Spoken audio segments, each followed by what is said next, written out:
Bom dia, pessoal. Vim aqui apresentar um projeto pessoal que eu gostaria que deixasse de ser pessoal. É o PyPG Tools. Veja um logo aqui. Elaborei esse logo aqui no Inkscape para remeter bem ao que propõe o projeto, né?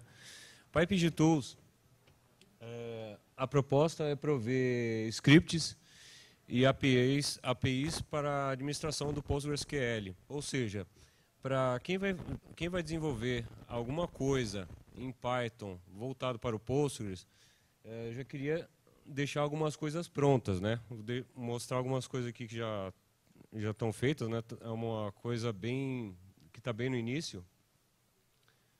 Vamos lá. Por enquanto só tem 3 scripts aqui, APIs, né? Bibliotecas. Temos aqui o PyPG Loader, o PyPG Install, que ainda não foi nada implementado, e o PG, o Wall Archive Clean. Esse último, ele na verdade ele é uma implementação em Python de uma coisa que já existe no Postgres, que é esse aqui, o PG Archive Cleanup, só que ele tem funções a mais do que o projeto original, que é em C.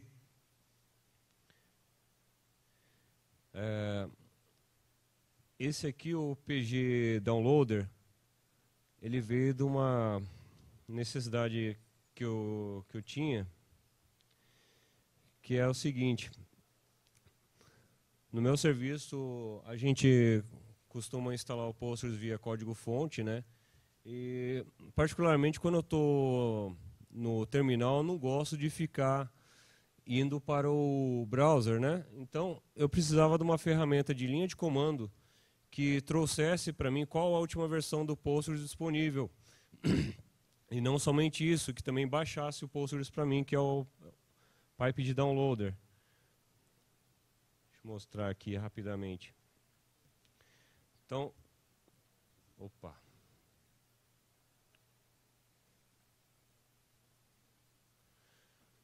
Se você simplesmente chamar ele dessa forma, ele vai trazer qual é a última versão do Postgres. Vai demorar um pouquinho aqui, porque ele vai buscar no site do Postgres, né?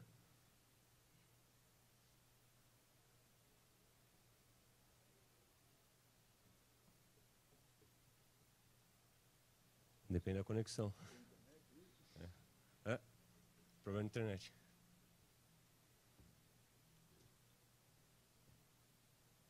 Estou até usando aqui o meu celular, porque a conexão ontem, o Wi-Fi aqui estava muito ruim.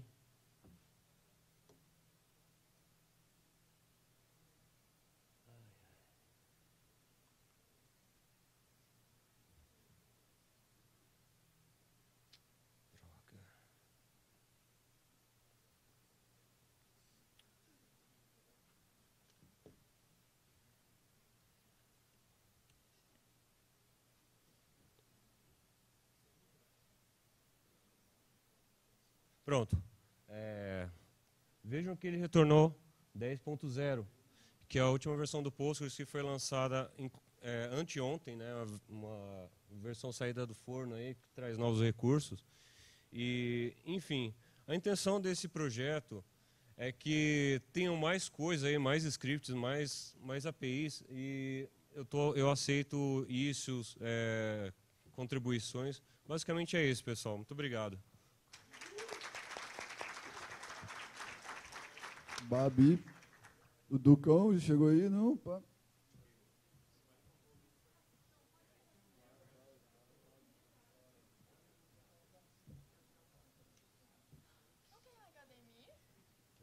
O Roger já fica preparado ali já, Roger.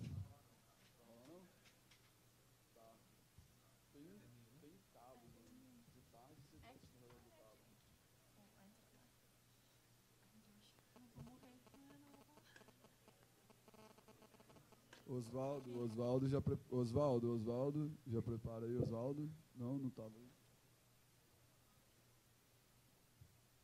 Humberto não estava aí também, não. Letícia, ó. Já prepara a Letícia, então, depois o Regis. Depois da Letícia. Vai. Cadê? Por que não apareceu a minha tela? Ah, isso.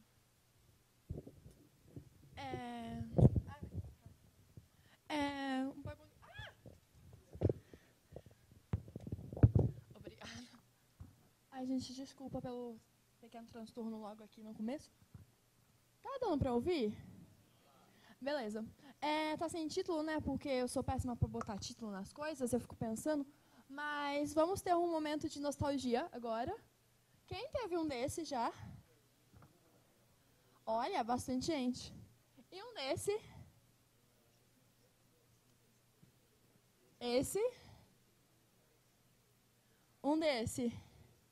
Ó. Um desse, esse com a luzinha. Era demais essa luzinha. Um Nintendo, Super Nintendo. Grande amor da minha vida.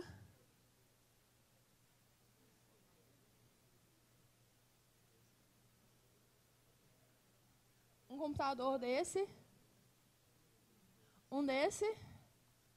Então, eu vejo que vocês já tiveram muitos eletrônicos, né, na vida de vocês. E o que vocês fizeram com isso depois que pararam de usar? Quando não está no fundo da gaveta, provavelmente foi para o lixo, né? A maioria vai. E o que a gente faz com isso? Podemos reciclar. A gente pode devolver, né, naqueles lugares de lixo eletrônico, achando que estamos salvando o planeta. Mas, na verdade, muitos países eles vendem esses produtos para a China. E lá na China eles fazem reciclagem. Mas, hoje em dia, os eletrônicos, a maioria é de plástico, né, que nem meu computador aqui. Então, o que acontece? Quando você recicla esse tipo de plástico, como ele é forte, mais resistente do que o plástico normal, ele tem compostos tóxicos que, para quem não sabe, a reciclagem do plástico envolve sempre derreter, então envolve calor, e libera esses tóxicos, e quando você transforma isso em um brinquedo para uma criança, ela pode ficar meio demente. Então, assim, é um problema bem grave você, ter tido vários desses eletrônicos e jogado ele no lixo. A gente pode doar, podemos fazer outra boa ação para o mundo, podemos doar. Aí a gente doa isso lá para a África, ou para qualquer país subdesenvolvido, porque nós somos pessoas muito boas. Mas a gente doa um negócio que não é útil mais para a gente, que eles vão poder usar por mais 6 meses no máximo. E aí o que eles fazem? Eles queimam tudo para pegar o ouro, o cobre que tem lá no meio. E o que acontece? Eles morrem. Eles vão ficar doentes, vão morrer também. Porque não dá certo. A opção mais inteligente é fazer os eletrônicos modular, porque quando começa a evoluir, a gente tem um processador melhor, a gente troca só aquela peça e não precisa trocar tudo. Então, o mercado que a gente tem hoje, ele é muito sustentável. O que a gente deveria fazer era fazer, eletrônicos modulares. Eu tenho aqui meu computador, se eu quiser, uma câmera melhor, eu troco só a câmera. Se eu quiser um processador melhor, eu troco só o processador. Se eu quiser, mudar o teclado, eu mudo só o teclado. Eu mudo só o que eu quero mudar. Não preciso mudar e gerar 1000 lixos por conta, de uma peça que eu quero melhor no futuro. É isso. Obrigada.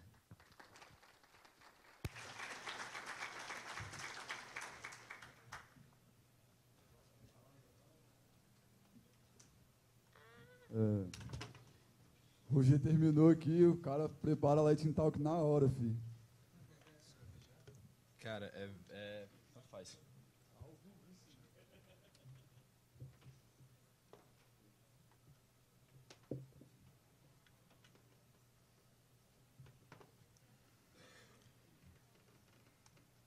Foi. Aí, time out, não tá funcionando.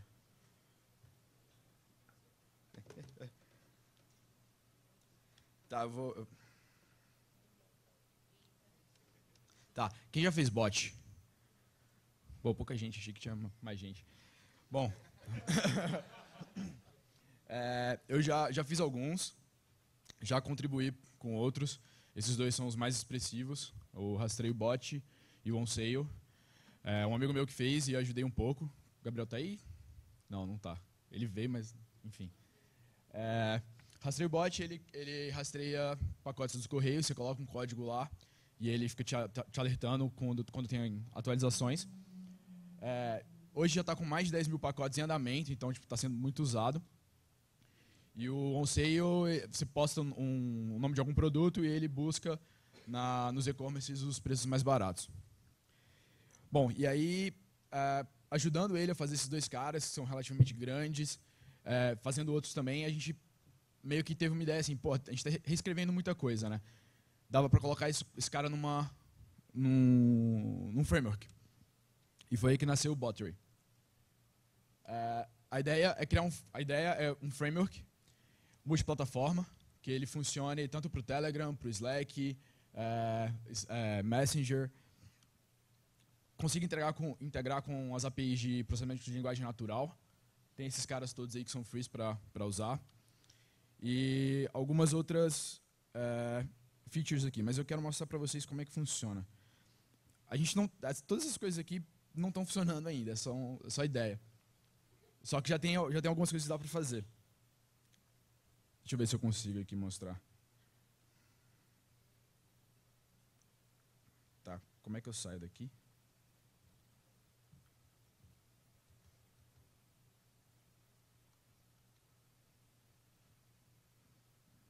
Tá, o Mac travou. Foi.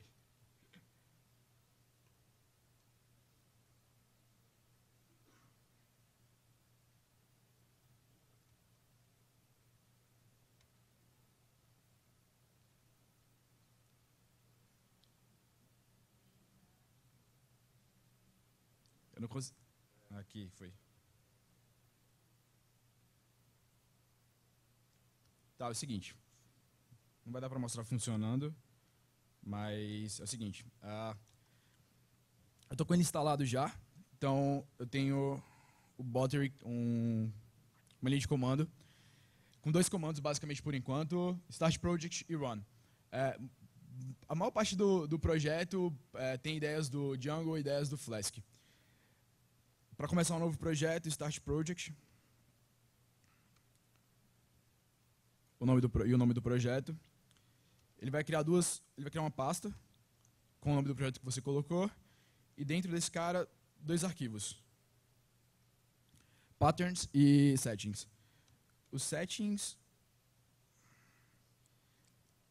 cara, é muito semelhante com o Django. Ele tem um arquivo de configurações que você configura as plataformas, templates, etc.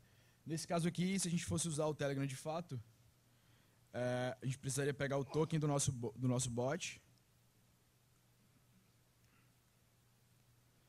preencher aqui e beleza. O patterns é como se fosse o urls.py do Django. É nele que você vai definir o input do usuário e qual vai ser o output do seu bot. Nesse caso aqui, o Bottery tem uma função ping só para teste. E nesse caso, se o usuário digitar ping, a função ping vai responder com um pong. Então, Bottery run. Vou rodar com debug aqui.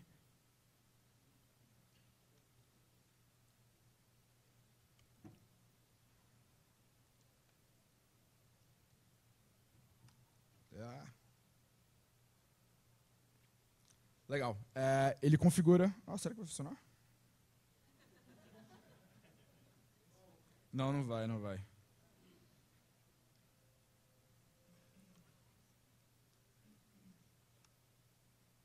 Aí, funcionou.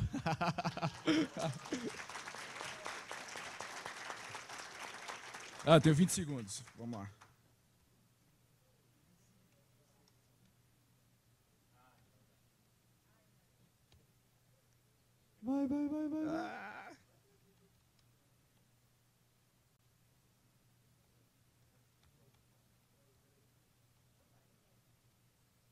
Vai.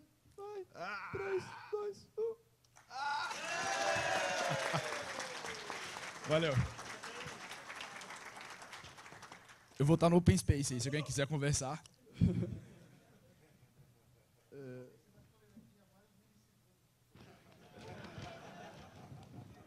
E a pressão? Ana Paula, que estava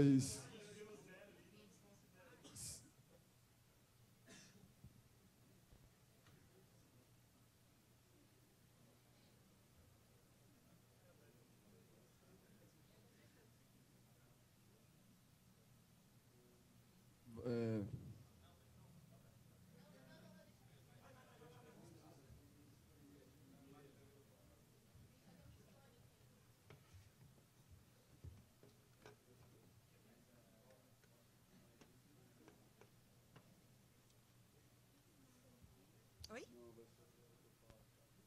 Tem tomada ali, ó. Oi? Tá valendo já? Tá. Tá. Obrigada. Eu vou apresentar o datascience.pizza. Na verdade, quem gosta de pizza é todo mundo, então por isso que o nome, todo mundo vai lembrar da RL. Mas, na verdade, é uma iniciativa. Está no meu GitHub, é o Data Science Roadmap, que tem um monte de MDs, e então é o guia dos cientistas de dados da galáxia. Uou! Tá.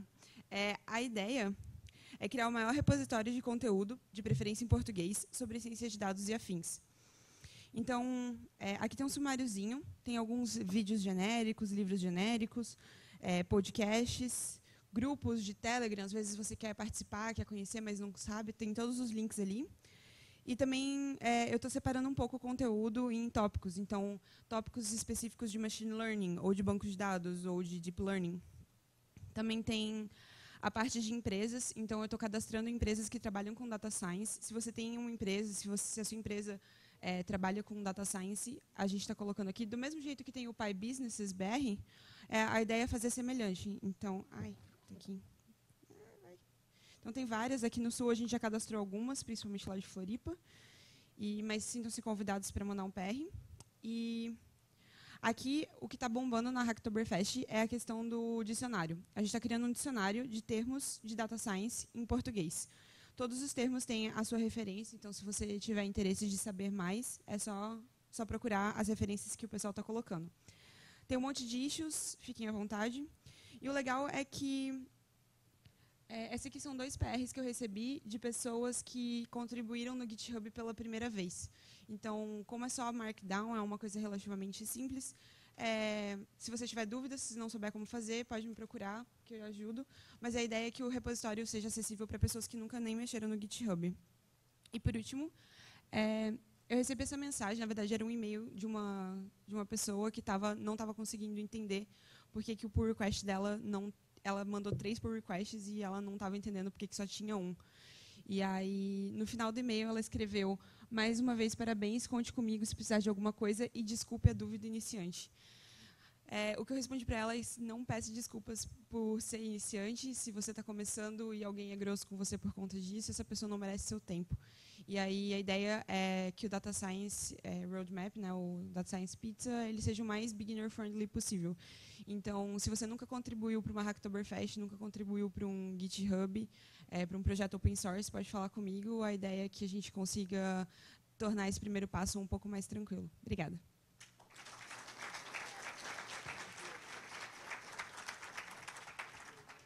O Humberto já está no gatilho.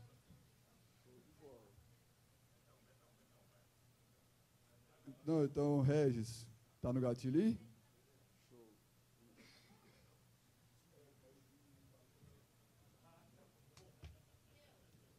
Vai ser o Regis e depois a Ana Paula ali, que já está se preparando. E voltamos com as Lightning Talks às 4h30.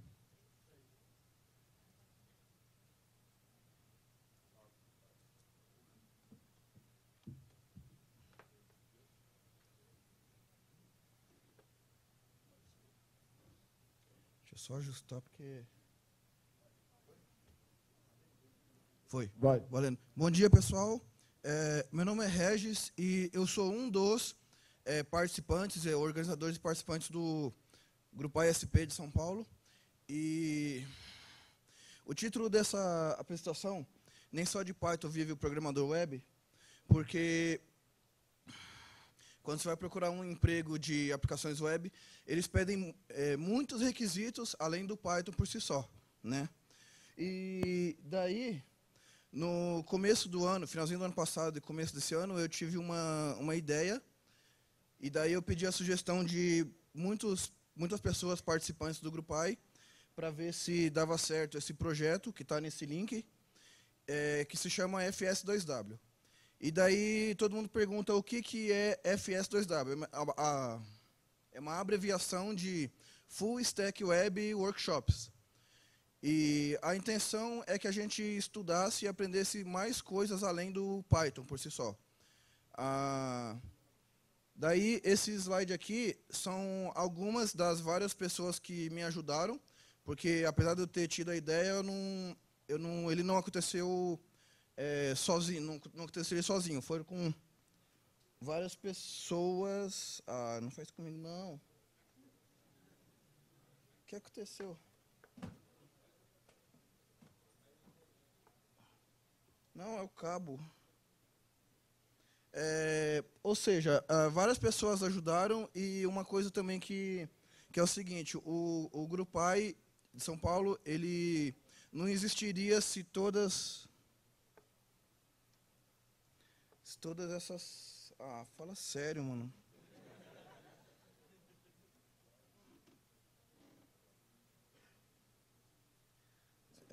Tem HDMI. Ai, meu Deus do céu, tá me trolando aqui. Tem HDMI. Aqui, eu acho. Foi? Foi, obrigado.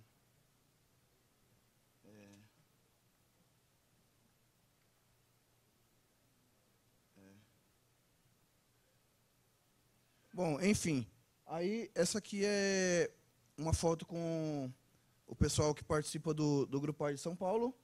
E aí, como eu estava falando, nós tivemos introdução ao Git, introdução ao Linux, HTML, CSS, JavaScript e jQuery, introdução ao Vim, lógica de programação, depois introdução ao Python com as meninas da PyLadies, porque as PyLadies, além de ser para aprender, as meninas que já aprendem, elas são convidadas a se tornar monitoras também.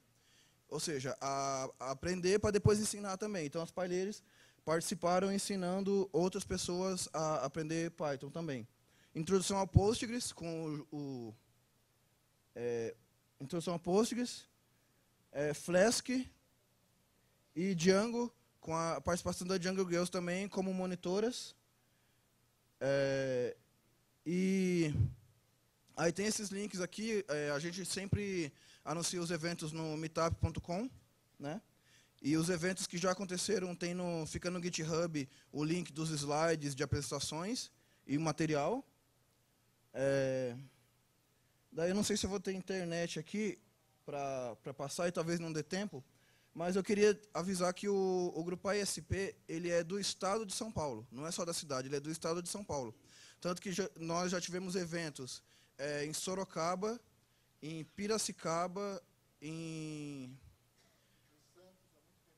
Santos também, obrigado por me lembrar. Tem uma cidade que eu não estava lembrado agora, que eu só estou lembrado agora que o próximo, que já está marcado, vai ser em Indaiatuba. Ou seja, ele pode acontecer em todo o estado de São Paulo. Então, quem quiser, é só agendar para a gente fazer um evento. E aí tinha só um recadinho no final, que não sei se alguém já falou, mas a parte do Sudeste 2018 será em São Paulo, na cidade de São Paulo. E, bom, não vai dar tempo de passar esse vídeo aqui, mas tem aqueles links lá, e esse daqui também, quem quiser acompanhar, e esses links do Grupo aqui. É isso aí, galera. Obrigado.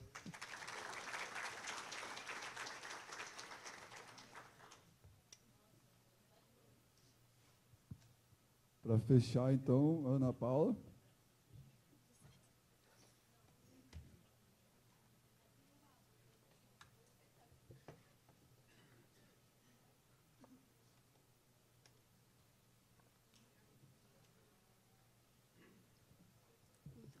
Foi?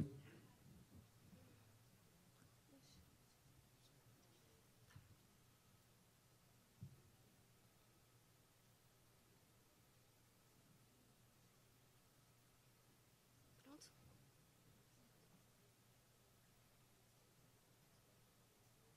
Vai. Pronto? Pode começar?